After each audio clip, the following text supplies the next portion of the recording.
По повеќе од 20 години, киното Напредок во Кратово наскоро ќе ги прими првите посетители.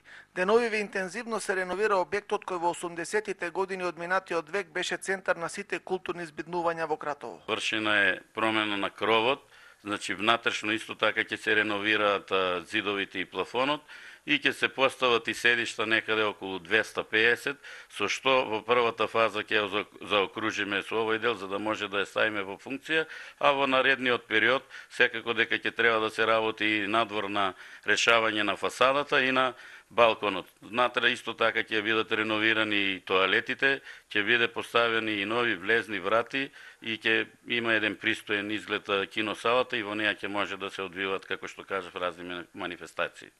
Реконструкцијата на овој мултифункционален објект ќе чини 11 милиони денари. Над половина од средствата обезбеди општината Кратово, а 2 милиони доделува Министерството за култура. Остатокот од 2,4 милиони денари се донација на Швајцарската агенција за соработка и развој преку програмата Форуми во заедницата.